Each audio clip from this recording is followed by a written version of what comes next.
والسلام على رسول الله اعوذ بالله من الشيطان الرجيم بسم الله الرحمن الرحيم وقالت طائفة من أهل الكتاب آمنوا بالذي أنزل على الذين آمنوا وجه النهار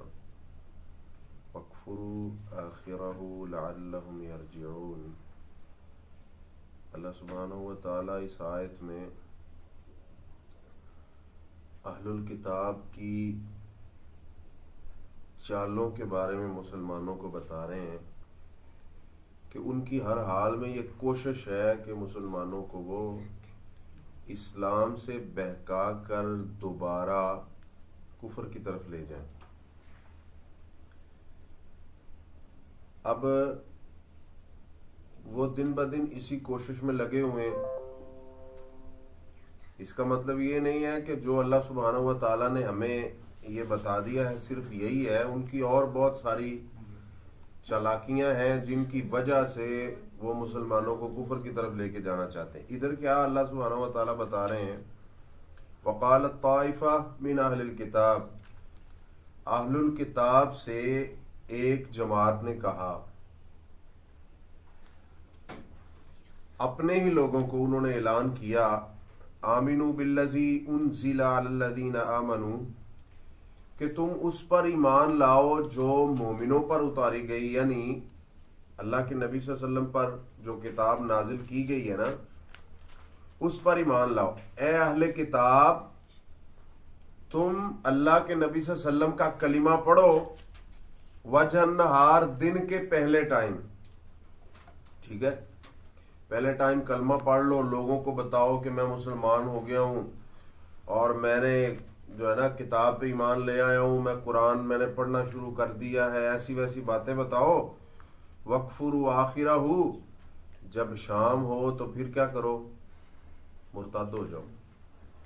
کافر ہو جاؤ۔ اب وہ جو تمہارا ٹائم صبح سے لے کر شام تک مسلمانوں کے ساتھ گزرا ہے نا، جن مسلمانوں کے ساتھ، جب شام ہو تو تم کہو کہ میں نے چھوڑ دیا اسلام کو، کیوں؟ لعلہم یرجعون، شاید کہ وہ بھی تمہارے ساتھ اسلام کو کیا کریں۔ طریقہ کیا ہوگا؟ کہے گا کہ میں صبح مسلمان ہوا تھا، مجھے یقین تھا، لیکن جب میں نے دیکھا ہے نا ایک دن اور میں نے یہ قرآن پڑھا ہے تو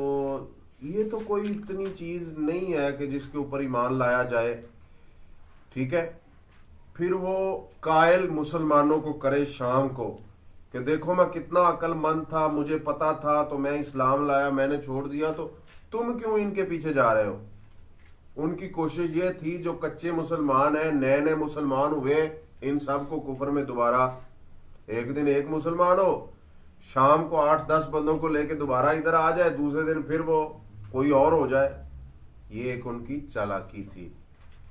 اللہ سبحانہ و تعالیٰ نے مومنوں کو کیا اعلان کیا، وَلَا تُؤْمِنُوا، تم مت یقین کرو، اِلَّا لِمَن تَابِعَ دِینَکُمْ، مگر اسی کا یقین کرو جو تمہارے دین کی پیروی، یعنی جو مسلمان ہے، جو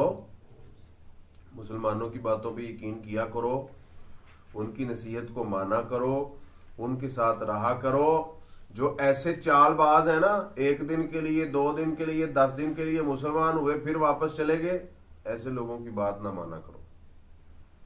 اور آپ کو پتا ہے کہ جو ایک دفعہ مسلمان ہو جائے، حق پہ آ جائے، پھر وہ دوبارہ واپس جا سکتا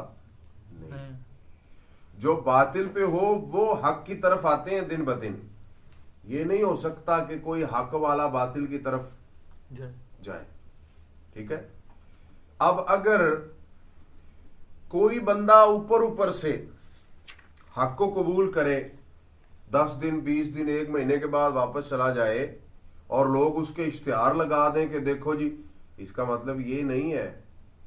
کہ وہ جدھر گیا وہ حق ہے۔ ایسے تو پھر صحیح بخاری میں حدیث ہے کہ جو بندہ مسلمان ہوا اور اللہ کے نبی صلی اللہ علیہ وسلم نے اس سے تھوڑی سی وحی بھی لکھوائی تھی، شروع سورہ بقرہ سے کچھ اس نے آیات لکھی تھیں، اس کے بعد وہ واپس چلا گیا اور وہ دوبارہ پھر مرتد ہو گیا تھا، تو کیا اس کا مطلب یہ لیں گے کہ صحابہ کرام کو وہ چھوڑ کے واپس چلا گیا تو اس کا مطلب ہے کہ یہ استغفر اللہ معاذ اللہ سچ نہیں ہے؟ نہیں۔ آپ اکثریت کو دیکھیں نا کہ جب سے اسلام آیا ہے آج تک دن بدن لوگ اس میں داخل ہو رہے ہیں، ایسے ہی حق کے اندر اللہ نے یہ خصوصیت رکھی ہے کہ لوگ دن بدن اس کو قبول کرتے ہیں، حق کو چھوڑ کر باطل کی طرف کوئی نہیں جاتا۔ لیکن اگر کبھی کوئی ایسا کر بھی دے تو اس کا مطلب یہ نہیں ہے کہ حق غلط تھا، اکثریت کو دیکھا جائے گا کہ اکثر لوگ کس کو قبول کر رہے ہیں اور کس کی طرف آ رہے ہیں۔ اللہ سبحانہ و تعالیٰ فرماتے ہیں کہ مومنوں کا یقین کرو، جو اس کے علاوہ ہے ان کا یقین نہ کرو۔ قل، اے نبی صلی اللہ علیہ وسلم ان کو فرما دو، ان الہدی ھدی اللہ، ہدایت تو اللہ ہی کی ہدایت ہے، جس کو اللہ ہدایت دے۔ کیا کوئی اہل کتاب اس کو گمراہ کر سکتا ہے؟ اس کو ہدایت دے سکتا ہے؟ جب اللہ نے اس کو اسلام کی ہدایت دے دی ہے تو کوئی اس کو کسی اور راستے پہ لے کے جا سکتا ہے؟ نہیں۔ ان یؤتی احد مثل ما اوتیتم، اور یہ بھی بات نہ مانو ان کی، کیا ان یؤتی، کہ دیا جائے، احد کوئی ایک، مثل ما اوتیتم،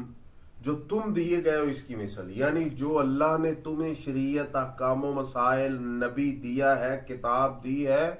یہ ہو نہیں سکتا کہ اللہ ان کو وہ دے دے۔ یہ ایسے تم کو گمراہ کر رہے ہیں کہ ہمارے نبی بڑے اعلیٰ، ہاں ہم ان کی نبوت کو مانتے ہیں، جو نہ مانے وہ تو کافر ہے نا، وہ تو مسلمان رہے گا نہیں۔ لیکن جو فضل اللہ کا امت محمدیہ پر ہے، دیکھیں جب وہ بہکائیں گے مسلمانوں کو تو یہی کہیں گے نا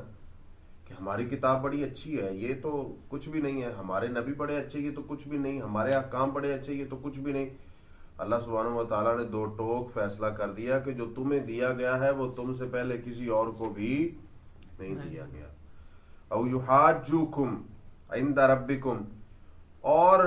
یہ بھی نہ مانو کہ وہ اللہ کے ہاں تم سے جھگڑا کریں گے اور کہیں گے کہ ہم سچے تھے اور تم جھوٹے تھے، لہذا تمہارے اوپر حجت قائم ہو گئی ہے اور تم ناکام ہو جاؤ گے، ہم کامیاب ہو جائیں گے، ایسی بھی کوئی بات نہیں ہے۔ قل ان الفضل بید اللہ، ان کو فرما دو کہ بے شک فضل اللہ ہی کے ہاتھ مبارک میں ہے، یؤتیہ من یشاء، اللہ جسے چاہتے ہیں اسے عطا فرماتے ہیں، واللہ واسع علیم، اور اللہ تعالی وسعت، وسیع علم رکھنے والے ہیں۔ یختص برحمتہ من یشاء، اللہ تعالیٰ خاص کرتے ہیں اپنی رحمت کو، من یشاء، جس کے لیے چاہتے ہیں، جس امت کو مرضی دے دیں، جس نبی کو مرضی دے دیں، جن لوگوں کو مرضی دے دیں، یہ اللہ کی مرضی ہے۔ واللہ ذو الفضل العظیم، اور اللہ تعالیٰ بڑے فضل والے ہیں۔ ومن اہل الکتاب، اور کچھ اہل کتاب میں سے ایسے بھی ہیں، من ان تأمنہ، اگر آپ اس کے پاس امانت رکھیں، بقنطار، سونے کا بہت بڑا ڈھیر، خزانوں کے بہت بڑے ڈھیر، یؤدیہ الیک، تو وہ آپ کو ادا کر دیں گے، وہ آپ کو ادا کر دیں گے۔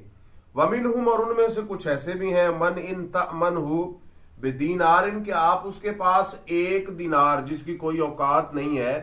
وہ امانت کے طور پہ رکھ دیں، لا یؤدیہ الیک، تو وہ آپ کو واپس نہ کریں گے، الا ما دمت علیہ قائما، مگر آپ مسلسل اصرار کرتے رہیں، کھڑے رہیں، اس سے مانگتے رہیں، ریکویسٹ کرتے رہیں، تو پھر وہ آپ کو دیں گے۔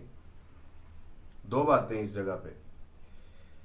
پہلا، اللہ سبحانہ و تعالیٰ نے جس بندے میں جو خوبی ہے، وہ مسلمان ہو کافر ہو، اس کو بیان کیا ہے، ٹھیک ہے، اور جس میں خامی اس کو بھی بیان کیا۔ یعنی یہ اہل کتاب میں سے کچھ ایسے ہیں کہ بڑے بڑے سونے کے ڈھیر ان کو دے دو لیکن وہ ایک ذرہ کے برابر اس میں خیانت کرنے والے نہیں ہیں، اور کچھ ایسے ہیں کہ ڈھیر تو دور کی بات، آپ ان کو ایک دینار دے دو وہ بھی وہ غضب کر جائیں گے۔ اس کا مطلب ایک تو یہ ہے کہ اگر اہل کتاب میں سے کوئی بہت بڑا امین بندہ ہے تو اس کے امین ہونے کی وجہ سے تم نے اسلام چھوڑ کے یہودی عیسائی نہیں بن جانا، ٹھیک ہے، ایسے ہو سکتے ہیں، ان میں بھی ہو سکتے ہیں، ٹھیک ہے، کوئی بندہ جیسا بھی ہو، دیکھیں ہر معاشرے میں کوئی نہ کوئی ایسے بندے تو ہوتے ہیں جو اچھے بھی ہوتے ہیں اور برے بھی ہوتے ہیں،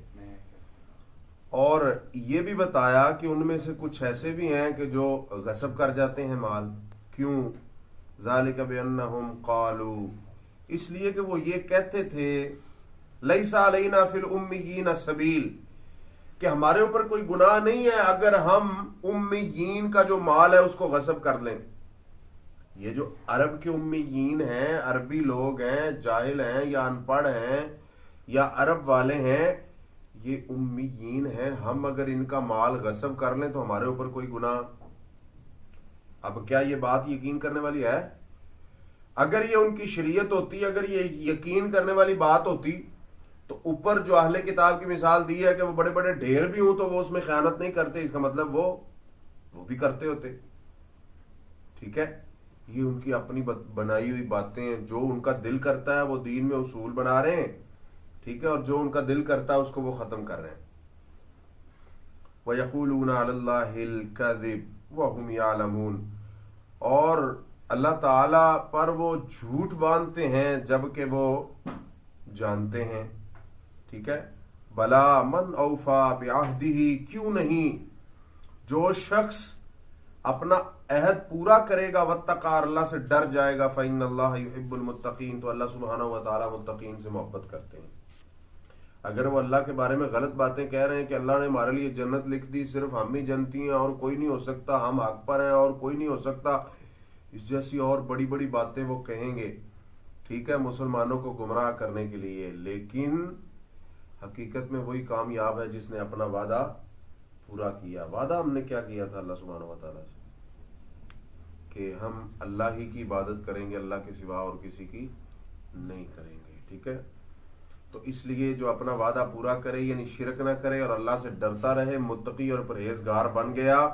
تو پھر اللہ کی محبت اسے مل جائے گی، جسے اللہ کی محبت مل گئی وہ جنت میں چلا جائے گا۔ اللہ تعالی ہمیں ہر وہ کام کرنے کی توفیق دے جس سے اللہ ہم سے محبت کر لے۔ آخر دعوانا الحمدللہ رب العالمین۔